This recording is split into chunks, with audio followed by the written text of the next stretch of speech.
right. I guess it helps if I turn my camera on. Good evening, fam.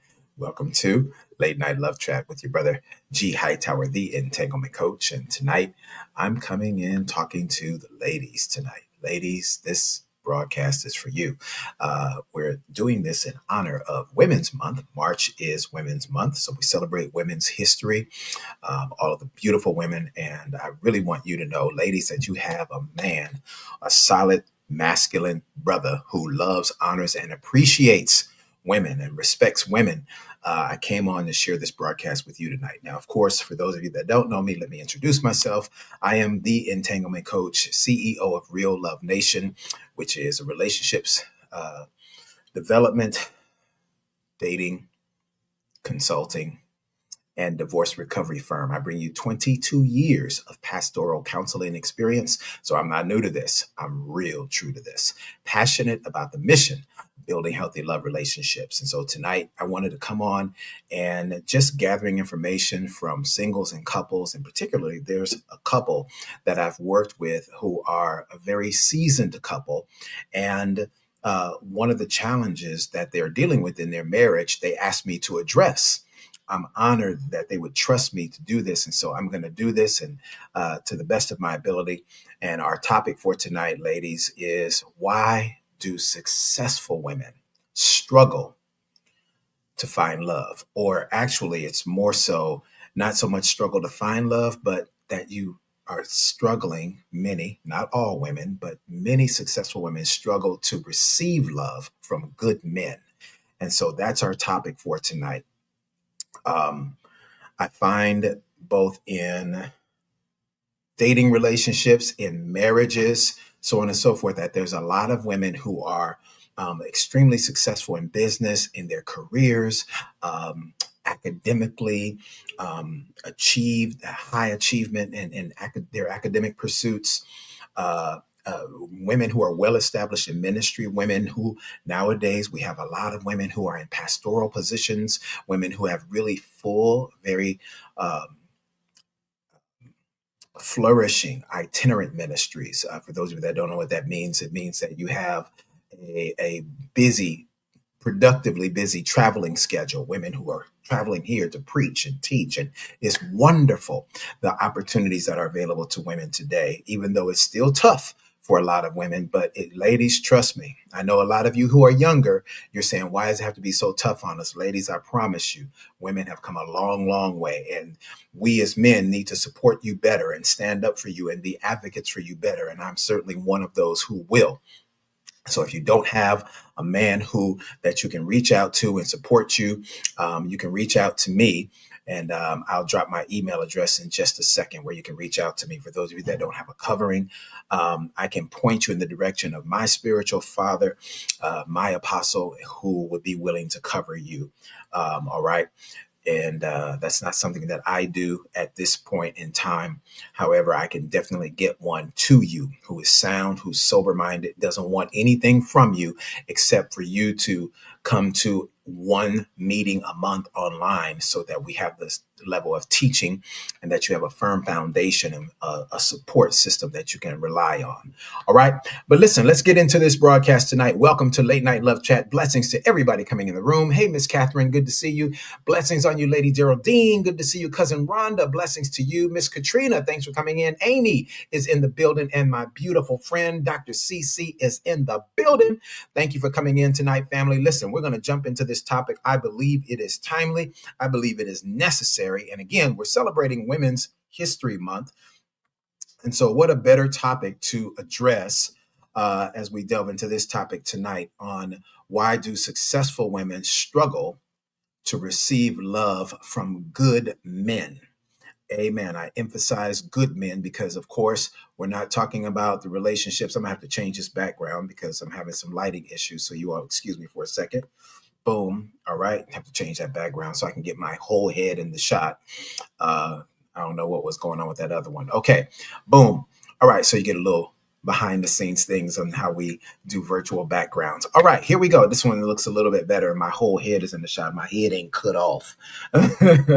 All right, let's go. So, ladies, I want to bless you tonight, family, and you all respond to me in the chat. Let me know.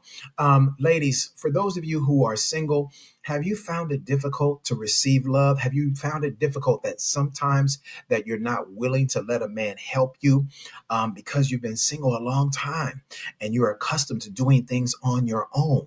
And because you've been so used to doing it on your own, when a man shows up, it's still a challenge. It's a bit of a struggle to let the reins go and let that man help you. Let that man do it for you. Ladies, I really want to bless you with this. It doesn't mean that you don't, that you can't do it by yourself.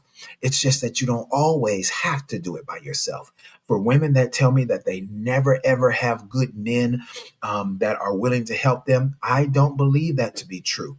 I believe that sometimes, ladies, you're not giving a man an opportunity, because for you to say that there's no men that you've ever encountered who are willing to help you without strings attached, then that puts God on trial.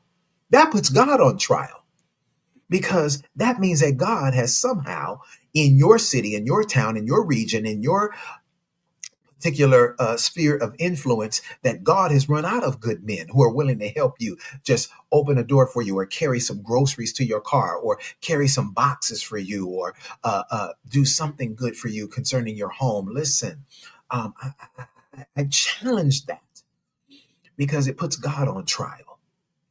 Uh, I'll tell this quick story really quickly. I was in Marina Del Rey in Los Angeles. That's right near the beach, for those of you that are not familiar with the LA area. And on Lincoln Boulevard is an extremely busy street. And I'll never forget, I was driving down there and the traffic had backed up. And it was about like 12 o'clock in the afternoon on a Saturday. So it's like no reason for the traffic to be backed up that bad. I mean, traffic is always bad on Lincoln Boulevard right near the beach. But this particular Saturday, it was like log jammed. And I couldn't figure out, like, what's the bottleneck? And so as we inched along, I found out there was a young lady sitting in her car and her car was stalled.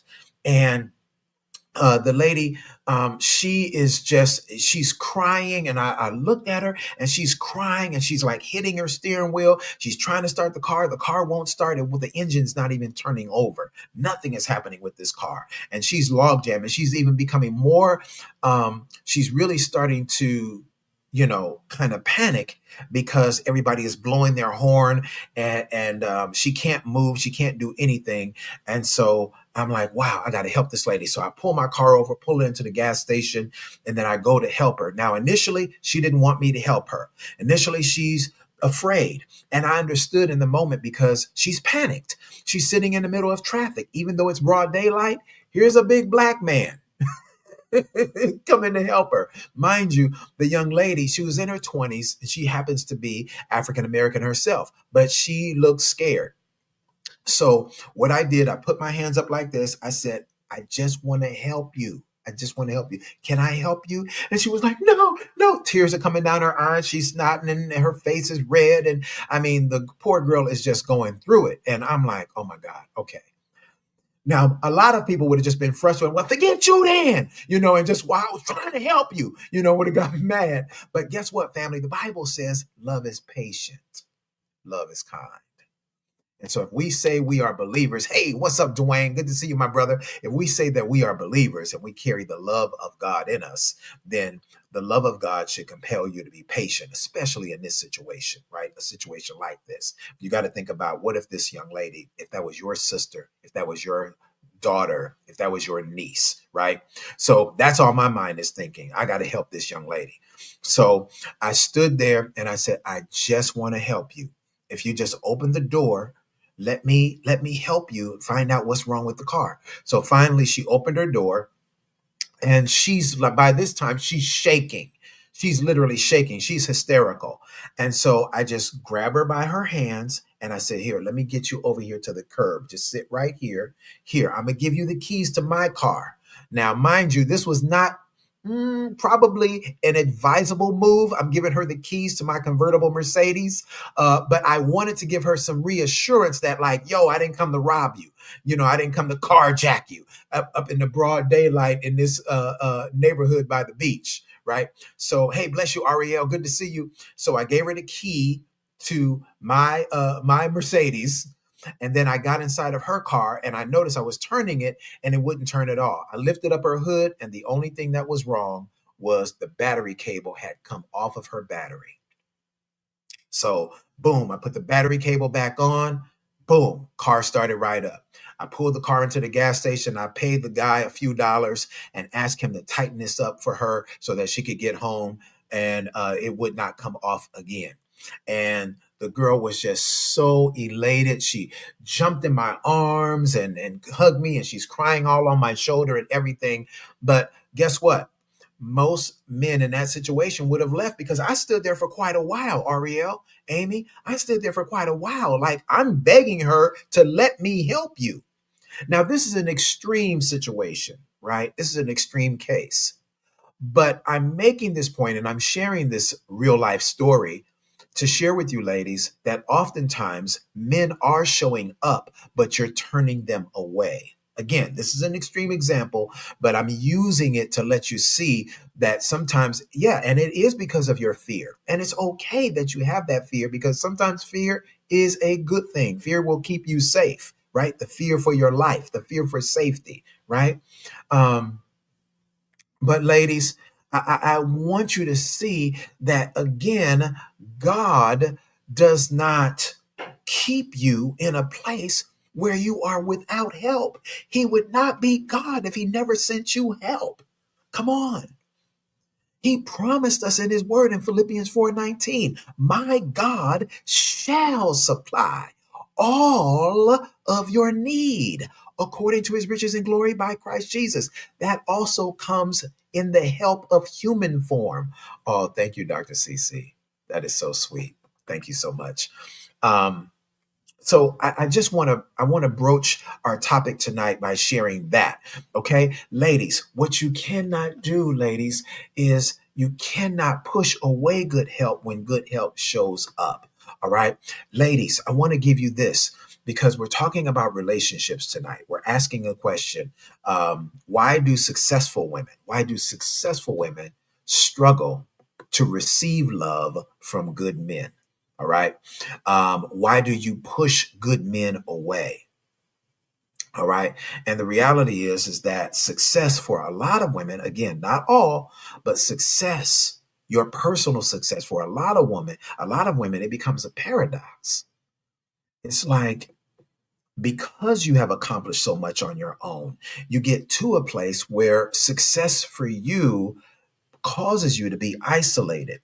And because you have accomplished so much on your own, you have become accustomed to doing things on your own. And now it becomes difficult to transition into allowing a man to help you because why? I'm just used to doing it by myself. Ladies, I got to help y'all up in here tonight. One of the number one things that you can do in making yourself a findable woman, single, available, and findable, single, available, and approachable, is that you're willing to ask for help. All right. I'm a strong brother. All right. I can do a lot of stuff on my own. But when I have certain type of people around me, I'm going to let them help me. Okay. When I'm on an airplane, and I got bags and I see a young man coming down the aisle, yeah, I can lift my own bag and put it up there. I'll ask that young man, I say, hey, would you mind putting this up there for me? Yeah. Can I do it myself? Of course. I packed the bag. I've been carrying it all day before I got on this plane. But if I see a nice, young, strong flight attendant, I'm going to let him do it. Oh, yes, absolutely, sir. And they love doing that. Boom. Right. And my point in sharing that, ladies, is don't sabotage relationship opportunities just because you can do it yourself. Just because you can does not mean you always should. I'm going to say that again. That's going to save somebody's life tonight. Just because you can do it yourself doesn't mean that you always should do it by yourself. Ladies, we as men, we're wired. We want to help you. All right.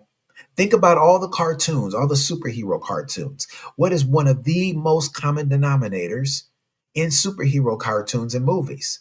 That the superhero, that man, always has a damsel in distress that he has to rescue.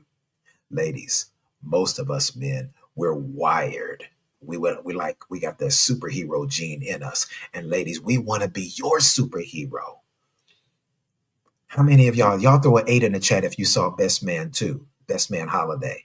Throw an 8 in the chat. Throw an 8. Throw an 8. If you haven't seen it, I might snatch your black card because you should have seen that movie by now because it's been out over 10 years. Best Man Holiday. Best Man Holiday. That's the second Best Man movie, starring Morris Chestnut, Taye Diggs, Terrence Howard, Sanaa Lathan, Regina Hall, Monica. Okay, so in that movie, um, Lance, played by the great Morris Chestnut, he's having a tough time. He's already dealing with multiple issues that he's got going on. He's mad at the fact that he feels like his best friend Harper, played by Taye Diggs, that Harper's trying to use him again. He's mad at the fact that his wife is sick and she is sick as unto death with cancer. He's just mad. He's mad that he's having a bad game, and this is the last game of the season. He's got to break this rushing record for a running back. He's got all this stuff going on, and he's having a terrible game. He's fumbling the ball. And so his wife, Mia, played by the great Monica Calhoun, Mia calls him. She calls Taye Diggs, she calls Harper and says, hey, put Lance on the phone. Lance comes over to the sideline, gets on the phone, talks to his wife. We don't know what was said, but the next thing you know, after he gets through talking to his wife, he goes over there to his coach and said, Coach, give me the ball. He's like, hey, you're done for the night, man. Go and take a seat on the bench. He said, Coach, give me the ball. Man, next thing you know, this brother starts running like the greatest running back that ever lived. Not only does he win the game, but he breaks the record and boom, he becomes a national hero. And guess what? He races home after the game is over. He races home to get home to his wife. And his wife says, my hero. She said, baby, you did it. And in spite of Lance having 80,000 fans in the stand screaming his name, the one voice that he wants to hear from, ladies, is his wife. Ladies, we are better because of you. And every man worth his salt, not only are we better because of you, but there's something on the inside of us that God has placed there that makes us work hard to want to be your hero. Certain things that we do because we want you to be happy. We want you to be proud of us. Forget everybody else in the world. Hamburger. Does it make me feel some kind of way? Does it make me feel kind of good if people are pleased with my work? Absolutely. Especially when they're paying me. But the one voice, the one smile that I want to see, baby, I want to see your smile. The one voice I want to hear your voice. Everybody else can tell me that I did well and that they're proud of me, but none of them matches you telling me that I did well and that you're proud of me. So, ladies, it behooves you to make space in your life. Make space in your life to let a man know that you appreciate him and let that man help you. Of course, you can carry all them bags of groceries in by yourself. You've been doing it for years. But if a man is present, why should you do it yourself? All right. I just want to bless you with that tonight. Let's jump in. Let's go a little bit further in these love nuggets tonight.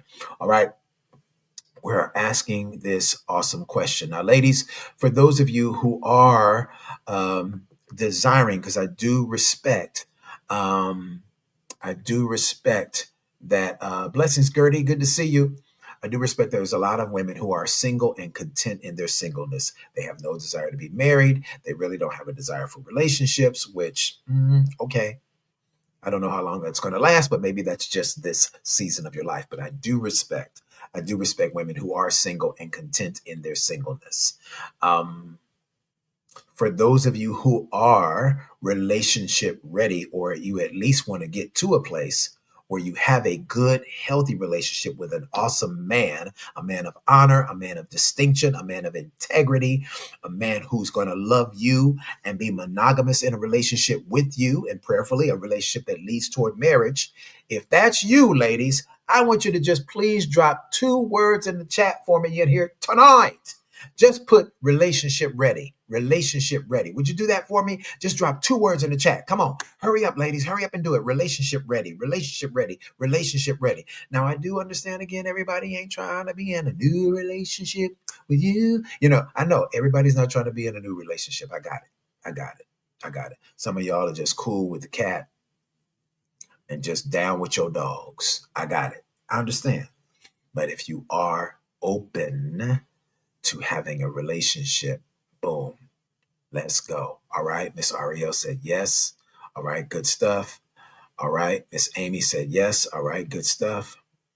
Good stuff. Good stuff. All right. For those of you that are just coming in, welcome to the Late Night Love Chat. Boom.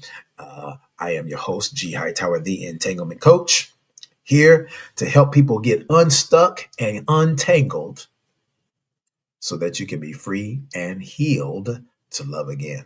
All right. I am your soul care specialist, helping you get healed in your soul so you're ready for your soulmate. All right. Here we go. Let's delve into it. Let's see. All right. Miss Levita said relationship ready. Yes. Lady Geraldine. Yes. Dr. Cece said yes. Exclamation point, exclamation point. All right. Good stuff. Good stuff. All right. So now the question for all of you beautiful women of God who says, yes, I am relationship ready, then I ask this question tonight. When you say that you are relationship ready, are you really in a place where you are ready to do some soul work for your relationship readiness, or are you just tired of being lonely? We are learning every day that a lot of women did not marry that man because she really loved him and that she was really bought in to his vision. But she married him because she needed financial security, because she needed help with her children. She married him because she just really wanted companionship and no longer wanted to be by herself. But she really did not marry for love. Miss Levita says, I'm not lonely. Okay, good stuff. I appreciate that, Miss Levita. So that's the question. I want you, that's a really more so a rhetorical question for you to answer for yourself. You don't really have to answer to me, but I'd like you to just really consider that. Because if you are marrying just because you're lonely, then what's going to happen is that you're going to still be in a mindset of, I got this. I don't need no help. I got this. So you're filling a space in terms of having this now lifetime companionship, right? But it's not true purpose partnership. Oh my God in heaven, help me teach this thing tonight. Um, if you don't have true purpose partnership, then you're not going to have any level of self motivation. You're not going to have any level of enthusiasm to work on yourself because you have filled a space. You have checked a box on your checklist, on your to-do list, on your list of accomplishments. It's just another thing on your list of accomplishments to get married, but you really didn't marry for love and purpose partnership. All right. So I wanted to really kind of, boom, shed some light on that because as you are now in this area, in this season of your life, relationship ready, for those of you that said you're ready for a relationship.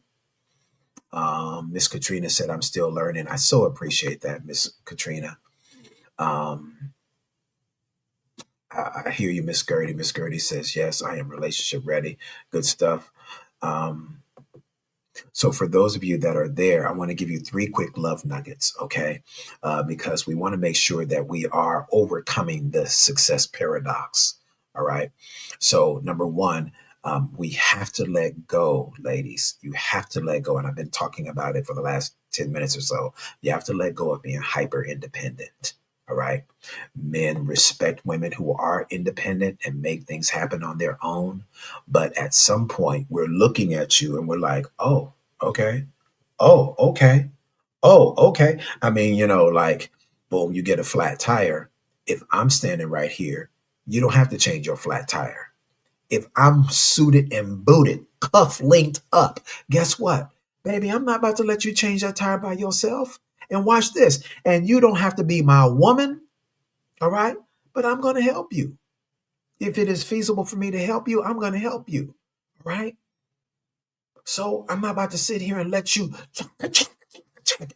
and get down there and be jacking up a heavy old car, right? I'm going to take the time to help you. I'm going to take off my suit jacket, take off my watch and my cufflinks, clink, clink, clink, bling, bling, bling, set all that aside so I can sit down and help you. But if you are making it happen all on your own, then what you're doing, ladies, and I need you to hear this, even your encounter with this one man is not just one man. It is an energy that you are releasing. It is an aura around you that says to men, I don't want to be bothered. And I know some of y'all don't realize that it is literally stamped across your forehead. I don't want to be bothered. And some of you may even have an expletive up in there. Get the blank away from me. My God. Woo, the world is different nowadays. But the aura, the energy that you put off and put out into the world will either draw men to you or repel men away from you. You don't want to be the woman that puts a certain energy out there that repels men away from you. Because, ladies, listen, even uneducated men who have a modicum of sensitivity that know how to read the room, we read in your body language. And we know when you have this certain look that says, do not bother me. I do not want to be bothered. I am not approachable. So we're looking at you and like, ooh, okay. Without you even uttering a word, we can look at that energy and tell, right? So this part is super important. All right. So you got to let go of the hyper independence. All right. Number two, here we go. Love nugget number two. You have to get to a place where you're not, let me say it like this. And I want you to make this declaration out of your mouth. I do not have to be in control. I do not have to be in control. For a lot of women, you've been in a leadership position for a long time, and especially if you are a widow or a divorcee and you've been raising a child or children on your own, you are so accustomed to running things. And if you're also in leadership on your job and you're in leadership in the ministry, hamburger, it becomes extremely difficult to help some of you sisters. And I'm not saying that as a criticism. I'm not saying that in a condescending way. I'm saying we trying to help.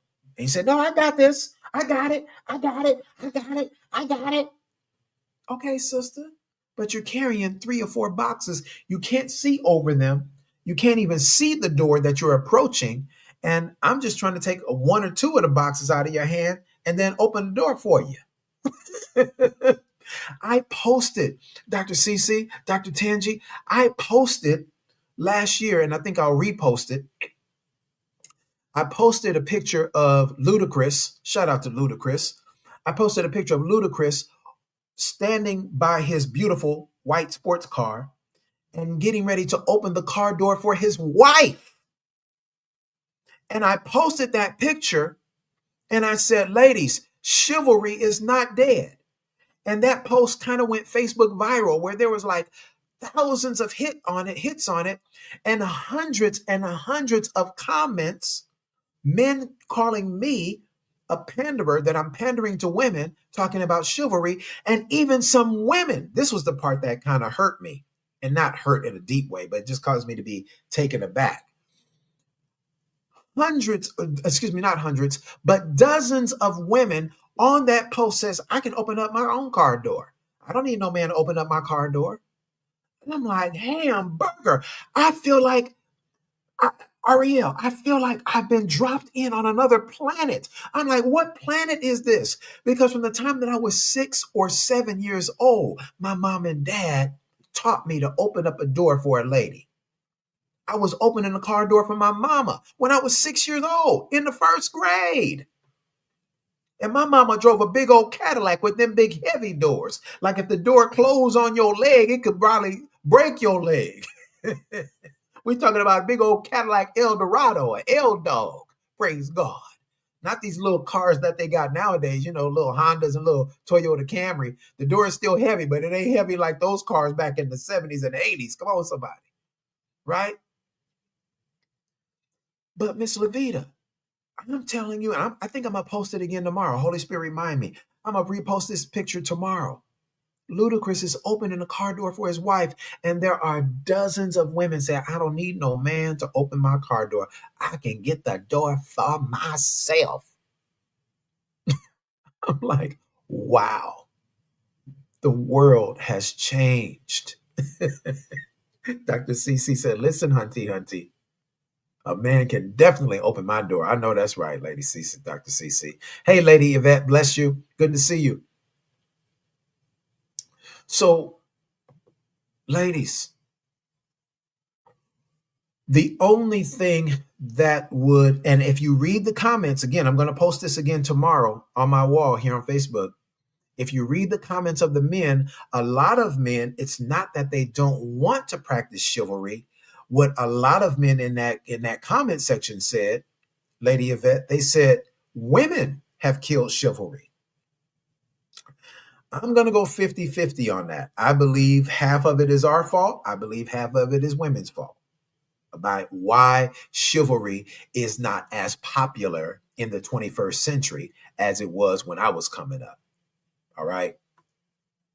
My first date that I ever went on, I was 14 years old, taking a young lady to the movies. Now, of course, I wasn't driving, but guess what? It didn't matter that I wasn't driving. I got in on this side of the car. She got in on that side of the car. I opened the car door for her and let her get in. Right. I was 14 in the 9th grade. And watch this, the way my daddy raised me, Bishop Joyce, Lady Yvette, that even if a woman tells me, oh, that's okay, I can get my own door, I will insist, oh, that's okay, I'm going to get this door for you.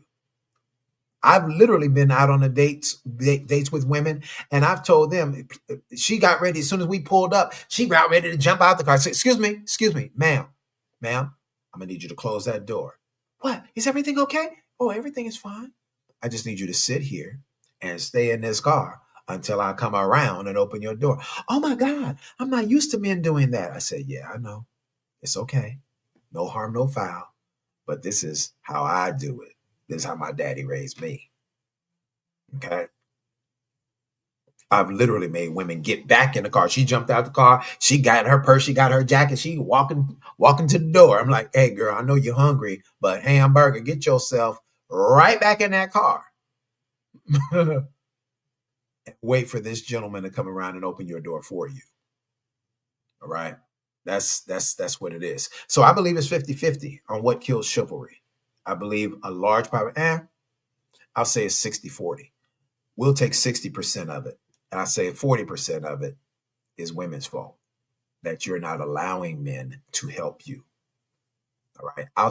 We'll take the lion's share of it because, again, we should insist on helping you. If you're my woman, if you're my wife, we should insist on helping you. Now, for other women that are not, we're not dating you, we're not in a relationship with you, we can't insist anything from you. If you say you don't want no help, I'm just going to be like, hey, okay, because I'm not going to help you. And then all of a sudden you taking me to court because you told me not to not to open the door for you. And then something happened and all of a sudden I'm in court because all I was trying to do is be a gentleman. All right, here we go. So ladies, you don't have to be in control of everything, okay? Because what control does, if you've been in a leadership position for a long time, control becomes your comfort zone, okay? Control becomes your comfort zone. And once you get in that comfort zone, it becomes hard to unlearn that.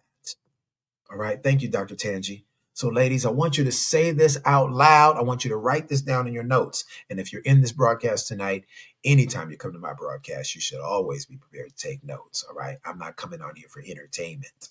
I'm coming on here for edutainment, education. Listen,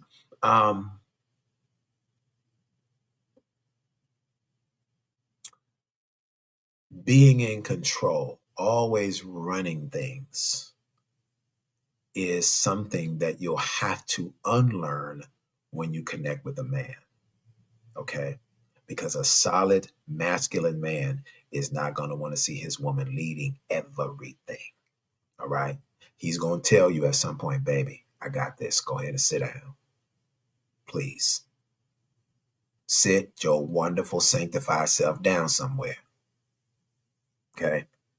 You ain't got to be in control here. You might be the CEO, COO, or C-suite leader, or manager, or executive, or supervisor on your job, but you ain't running it up in here. All right? Amen, somebody. All right, let's go. Let's go into the next love nugget. We're talking about tonight why successful women struggle to receive love from good men. Listen, let me take a pause. Let me take a station identification. Let me do a little quick commercial break. Ladies, I have this phenomenal life-changing group coaching starting this Saturday. Boom. It's called Preparing for Real Love. It is a 4-week relationship intensive that's going to be life-changing for you. All right. It's going on every Saturday in the month of March. We start this coming Saturday, March the 7th. I have 2 classes per Saturday. Every Saturday, we have 2 classes, a 12 p.m. class and an 8 p.m. class, 12 p.m. Eastern and 8 p.m. Eastern. Okay. And this 4-week intensive is going to be so incredible. We're going to be dealing with relationship blind spots. If you haven't dated and been in a healthy relationship, healthy dating or courting relationship in 3, 5 years, 10 years or more, listen, you've lost touch. And there's going to be inevitably, there's going to be some relationship blind spots, even though you are anointed, even though you do have a high level of discernment, even though you are very intuitive, all of the wonderful things, ladies, you still need some help. All right. I want to help you avoid dealing with the counterfeits, being able to see the counterfeits before they even get up on you real good. You will not waste months of your time in a relationship with a counterfeit brother. This course is going to help you see that quickly. Boom. Identify the red flags quickly. All right. Even if you do find him wonderfully attractive, even if he is willing to spend money and do some nice things for you, right? You'll still be able to discern past all of that. I'm going to help you identify those relationship blind spots. We're going to expose why we keep dating the same type of person over and over again, right? Why do we keep allowing repeat offenders to come back into our life? Why do we give access to the ex? Now, some of us, we have an ex in our lives because we are co-parenting.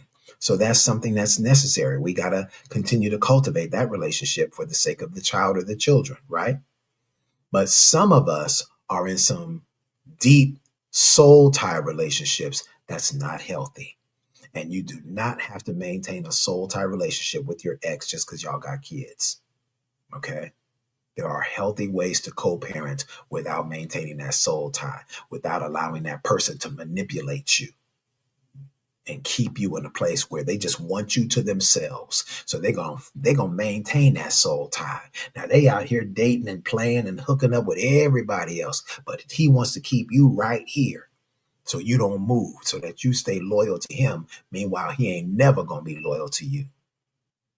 We're gonna help expose some of that stuff, all right? And then one of the biggest things that we will address during this 4-week group coaching experience, we're going to conquer fear.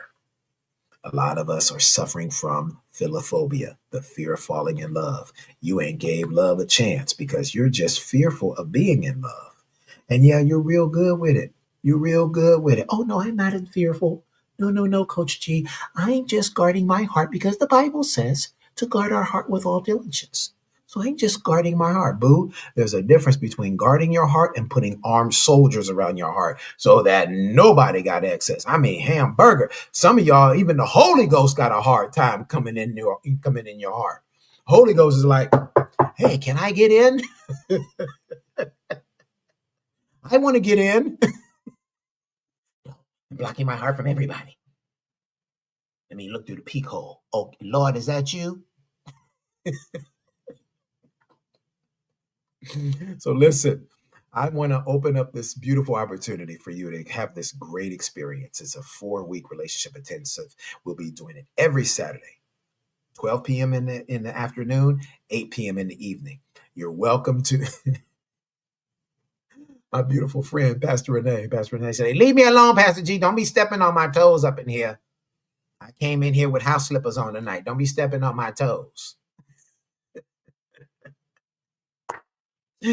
Listen, this course is only $97. And listen, the beauty of it is not only do you have one course that you can attend both courses. You can do the afternoon and the evening. Some of y'all might want to double up. Some of y'all might be like me. When I used to go to church in LA, our church had like 3 services, 3 morning services. I went to all 3 of them services.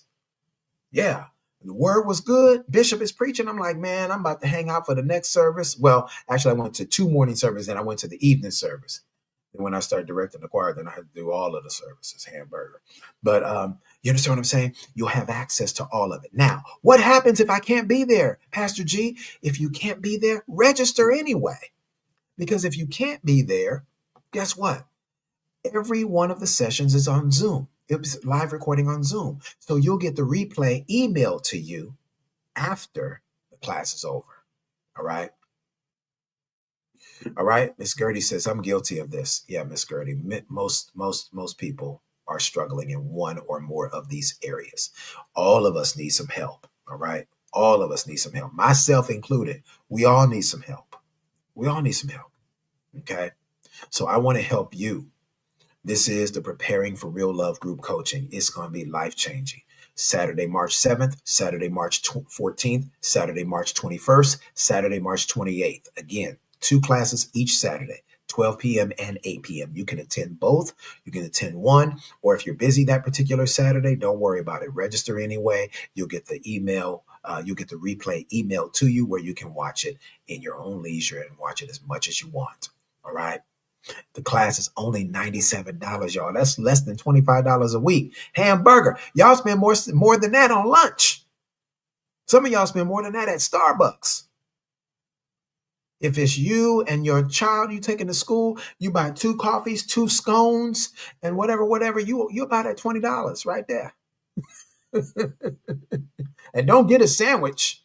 Yeah, you over $20. All right. Blessings, Prophetess Sharice. So again, it's only $97. There's 2 ways you can register. Boom, the information is right there.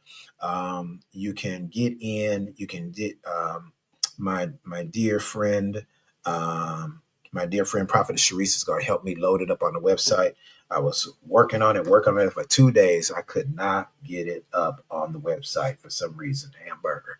So I'm going to have that loaded up on the website and it will be up prayerfully by tomorrow. But in the meantime, if you want to register tonight, you can register via Venmo or Cash App. And actually it'll be a little cheaper because if you go through the website, which is Ready to Love Again, it's going to cost you a couple of dollars processing. It's going to charge you a couple of dollars processing fee on my website. But if you do it here, it's just $97 flat. All right. Venmo or Cash App is GTH Global, the number 7. That's GTH Global, the number 7. Now, spaces are limited. I know you guys hear this in every coaching program. Okay. I'm real about mine. I don't come with no sales strategy. The last time we held this course, we had 58 women in there. I could not get to all of the questions. And a big part of what I do in my interactive teaching, I love for it to be interactive, and I love to always leave room at the end for a Q&A session. Okay. That's one of the biggest, one of the greatest times that we can learn from each other, hear about what each other is going through. And it helps me as the teacher, as the coach. Okay.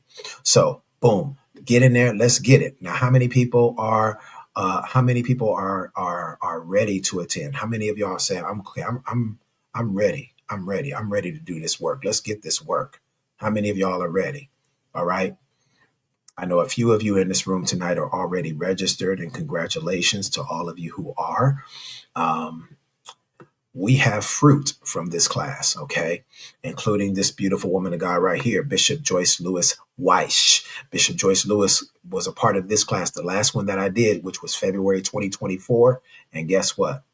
Bishop Joyce Lewis, at 71, got engaged to be married, and she got married this past June. From this course, since I started teaching this course, we have four, I think now five women that are married. I keep forgetting the other sister who sent me a message to say, Dr. G, I just got married. We have five women that are now married. We got three women that are engaged to be married. Two of the engaged women are getting married this year.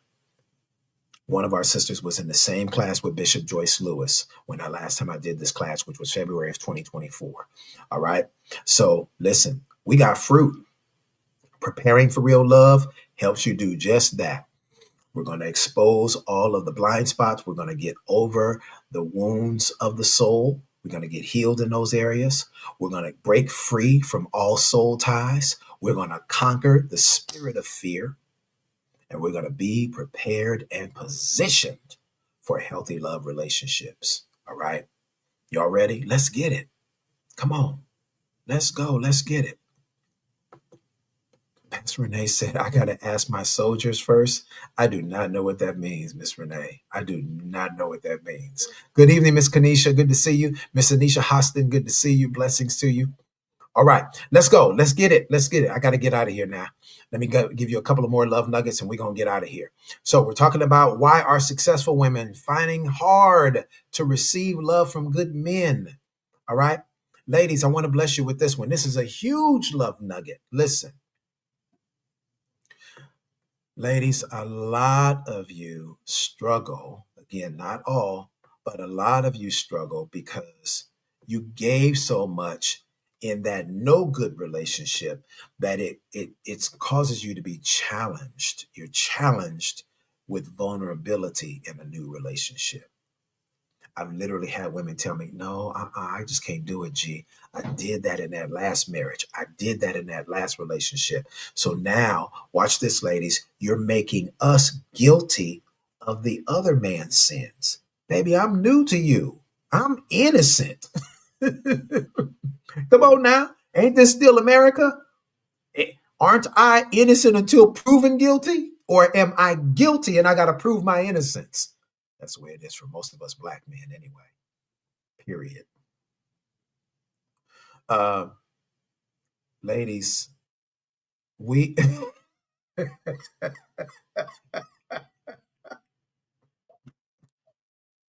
Renee, I got to talk to the soldiers that are governing my heart. Oh, Miss Renee, you are too funny. Hamburger. Oh my God. Um, the There's a beautiful line in the very last line of this movie called Higher Learning, written, produced, directed by the late, great John Singleton. And at the end of the movie, Higher Learning, the screen fades to black. Lawrence Fishburne is seen walking off the scene. Lawrence Fishburne plays a college professor on the campus of Columbia University. The movie also stars Omar Epps, Ice Cube, and Tyra Banks. And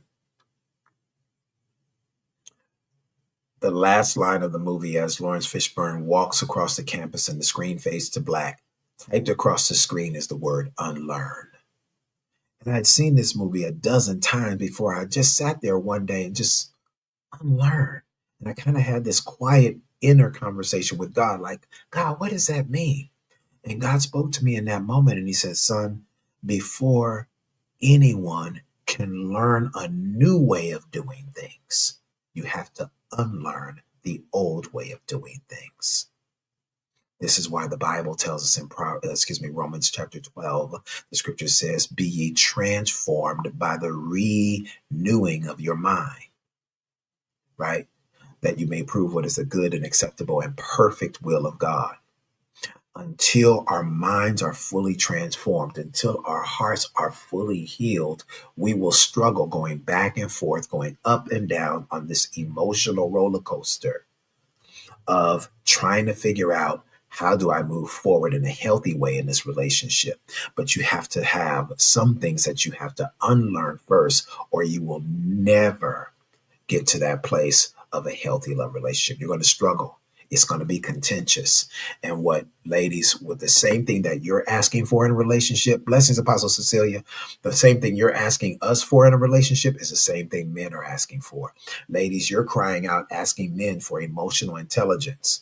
And men are saying what we need from you is emotional maturity, which requires a level of vulnerability. Now, ladies, I know a lot of you said men aren't willing to be open. We're not used to being open. We've been taught our entire lives. Real men don't cry. We've been taught our own lives. Real men don't complain. If you do complain, you're sassy. That's what y'all telling us even today.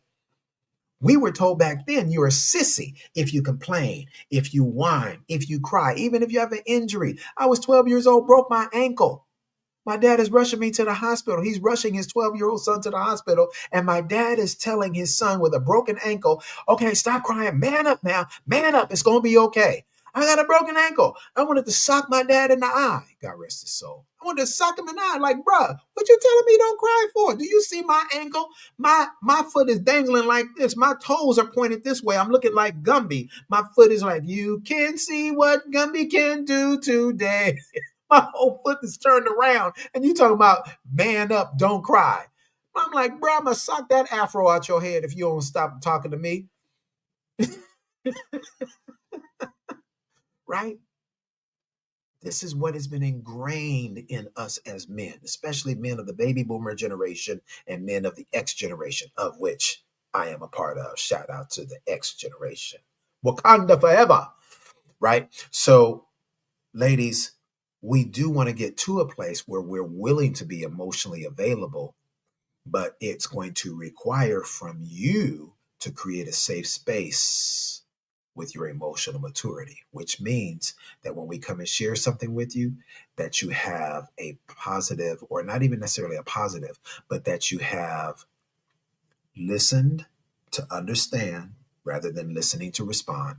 You listen to understand, and then you have a response to what we share with you versus an emotional reaction to what we share with you. Okay? That's the key. That's how this thing is going to work together.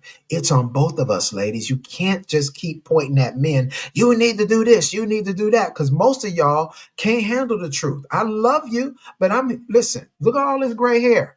Okay? I'm for real with mine. 22 years of pastoral counseling experience. And this ain't true for all women, but it is true for many, many, many women from my mama on down. Mom, if you're watching this broadcast, you know I love you to life, but you know it's the truth. Shame the devil in here tonight. Emotional reactions. And so men will go into stonewalling mode and shut down if he's getting an emotional reaction from you. If he knows every time he shares something deep with you, you're either going to cut him off and not listen to him completely, or that you're going to react on an emotional level and be very angry with him and probably get mad and shut down the cookie shop, or you want me to sleep on the couch tonight, or you go sleep on the couch tonight. And now it killed the intimacy in our relationship because I wanted to be open in our relationship and be emotionally vulnerable with you. Or I like to call it emotionally naked, that I'm exposing a part of myself to you, baby, that others don't get to see. So emotional maturity is required. And if you shut down that emotional maturity, where you are always quick to react and you're always flying off the handle and you always get mad at every single thing I do, why would I continue opening up to you? Yeah, Renee, you know it's the truth. The cookie shop is going to be closed tonight. If I say the wrong thing, the cookie shop is closed with padlocks on it, chastity belts around it, laser beams. Don't even try to touch. Don't even try to caress. Don't even try to, laser beam. I cut your hand. Like, oh my God, where are my fingers? Do you have laser beams around that? What's going on? Y'all know I'm telling the truth in here tonight. Thank you, Dr. Tangi. Emotional maturity is required. So these are some of the things that shut down intimacy. And in conclusion, um, and I really hate to sound like I'm being, redundant, but a lot of you have not heard this, so I want to bring this point to life. A woman that I consider a distant mentor, Dr. Susan Jeffers, beautiful woman, noted clinical psychologist. She published a book, Drea, Cecilia, Katrina. She published a book all the way back in 1989 entitled Opening Our Hearts to Men. And in this book that she published back in 1989, in chapter 6 of this book, she lists 14 different bullet points. And she said, these are the things that we as women do that block intimacy with our men. And one of her bullet points that she shared is that we judge everything that our men say and we judge everything they don't say. And it creates a barrier to intimacy because now your man is wounded. He don't want to open up and share. You shut him down. And now it creates a barrier. Now you're upset because he shut down. But ladies, on the flip side, creating a safe place for emotional exchange, a safe place that you show up with your emotional maturity. That if you say, I want the truth, the whole truth and nothing but the truth, when that man shows up with the truth, you don't judge him for his truth. I was looking at a podcast show with Dr. Jamal Bryant and his wife, Dr. Carey. They were interviewing Gerald and Tammy Haddon, two awesome people in the gospel music industry, and they're both pastors as well. And Gerald was saying to his wife, Tammy was sharing how probably the first 6 years or so of their marriage, that it was really, really challenging because Gerald wasn't honest about certain things that was going on. And so one day she says, baby, can you just be honest with me? Like, I'm not leaving you, but I need you to be honest with me. And Gerald says, well, here's the truth. And she said, okay, cool, I can deal with that. He said, you can? He said, I didn't know that you wanted me to tell you the truth. She said, I don't want you to sit up here and keep lying to me. And he said, well, baby, I lied to you because I'm trying to protect you. Now, them other chicken head women that I used to deal with, I tell them the truth because I don't care. But I care about you, so that's why I lie. She said, boo, you got the game messed up. I need you to give me the truth. If you say you love me, give me the truth. And from that day forward, it changed their marriage. Tammy Haddon says, I am a woman, I am an anomaly because I am a woman who's been loved extremely well. I've been married to this man for over a quarter of a century now, over 25 years, and I am a woman who's been loved well. I've been deeply loved, I've been provided for, I've been protected, and my man is always honest with me. He is emotionally naked when he deals with me, because I've created a safe haven for him to share his heart. And I let that man share his heart without him being judged, without him being criticized, without him being condemned by my mouth.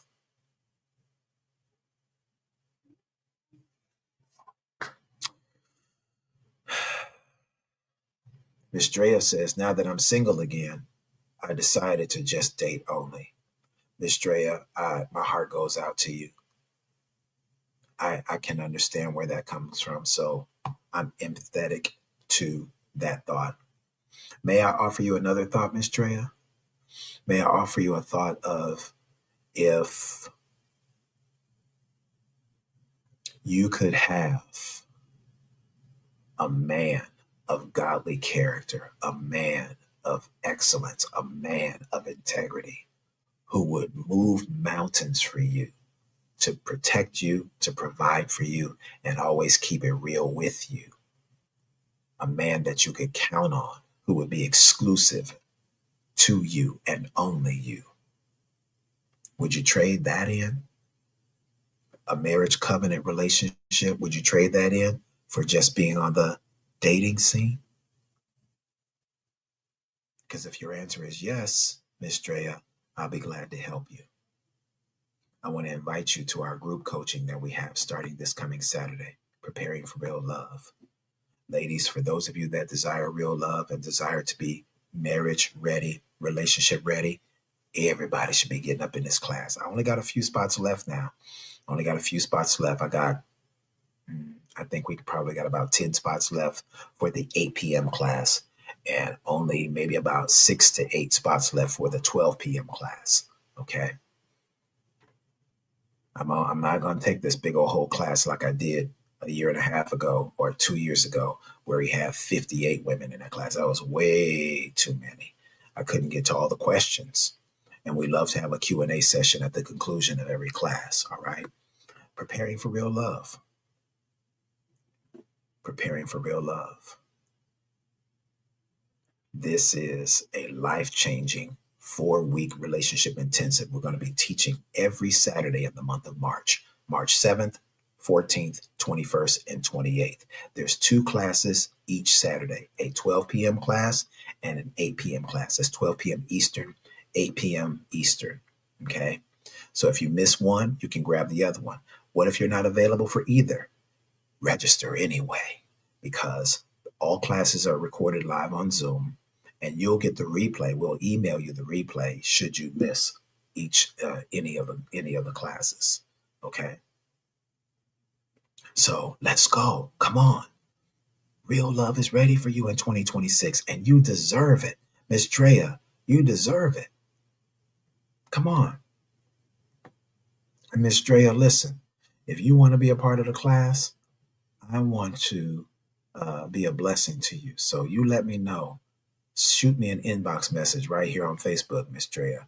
And if you want to be a part of the class, and if finances are a challenge, I will make it happen for you. Okay, we'll work up a plan for you to get in this class. It starts this coming Saturday. I don't want nobody to miss it. Okay, I don't want anyone to miss it. All right. So there's how you can register tonight. It is, boom, the 2 ways that you can register. Now, my website will have this information loaded up on my website, hopefully, prayerfully tomorrow.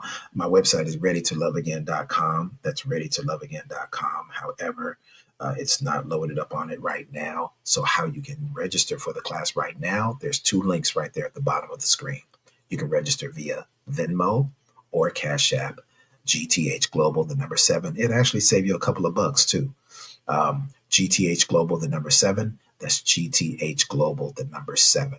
Go to Venmo, go to Cash App right now. Don't hesitate, don't deliberate, don't procrastinate. Go there right now. $97. That's less than $25 a week, y'all. I promise you, you ain't going to get this level of coaching nowhere for $97. Nowhere. Talk to some of the people that you know that are in this field of relationships. If they know Hightower, they'll tell you, like, oh, yeah, he's the truth. He's the truth. I'm not saying that to brag and boast. I'm saying that because it's a gift from the Lord. His wisdom. All right.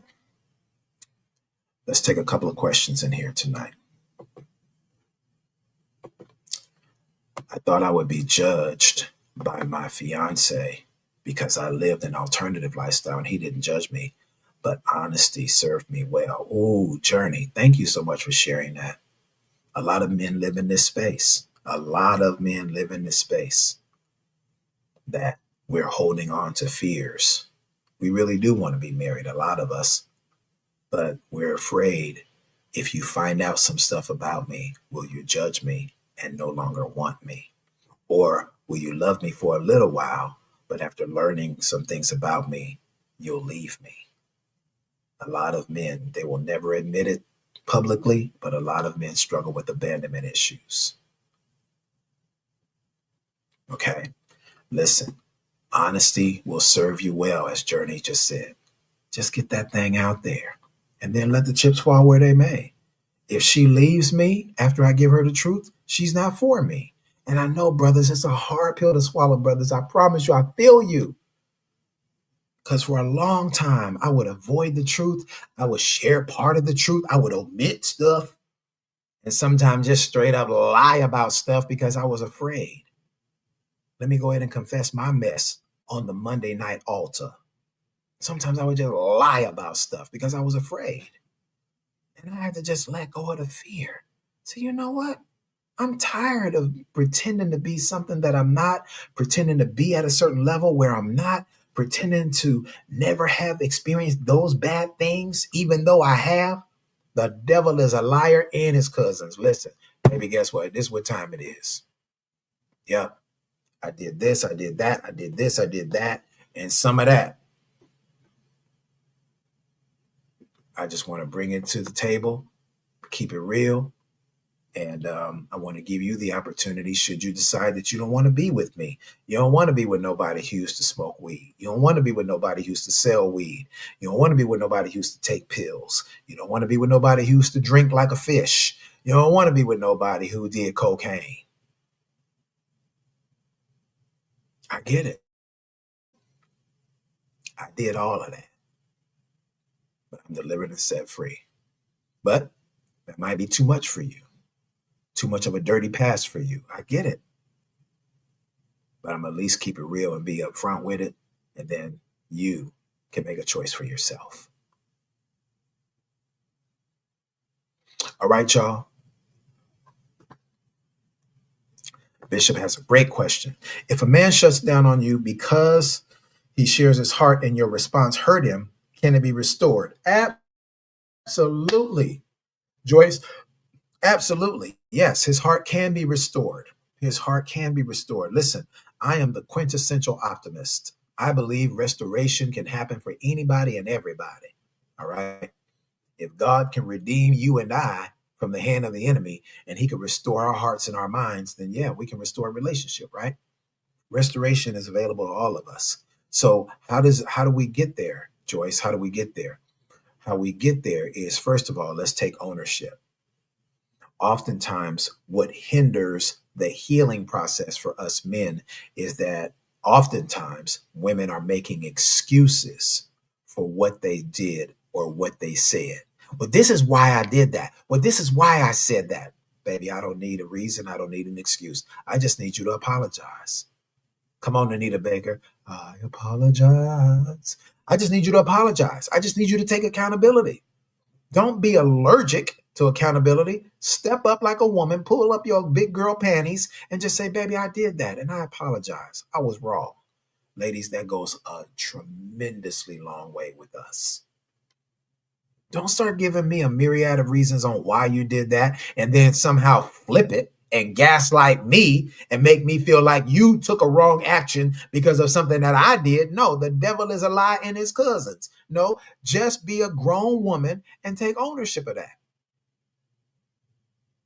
Take ownership. That's what begins the healing process for us. That's what begins the journey of restoration for us. And then come back and say, okay, now that we've got that out the way, baby, what can I do to get us back on track? Because you know what, baby, I love you and I ain't going nowhere. And I ain't gonna let you go nowhere. Ladies, you can add a little humor in there. You can stand there with a frying pan and I ain't going nowhere and you ain't going nowhere, Elgin. You know what I'm saying? Now I'm about to take this frying pan. I'm about to go cook you something to eat. I'm gonna need you to think about what you need to tell me that we can get this relationship back on track. You know, add a little fun in there, add a little humor in there, right? Don't hit him with the pan, ladies. For real, for real. Don't hit him with the pan. Because if and I'm gonna count to 10, and if and you don't tell me, this frying pan is going oops upside your head. Don't do it. Don't do it. Yeah, Miss Anisha, it's pride. Pride goes before a downfall. Excuse me. Pride goes before destruction, and a haughty spirit goes before a fall.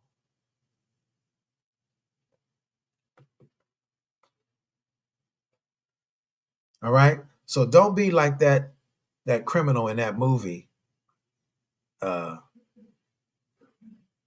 Home Alone. I'm gonna give you to the count of 10 to get your ugly, yeller,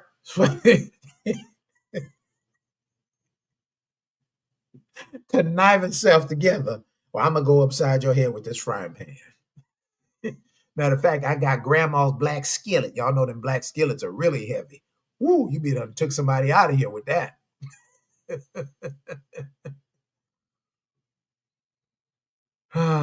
Yes, Journey, you cannot heal if you don't take responsibility and accountability for your actions. It's ego and pride that can mess you up.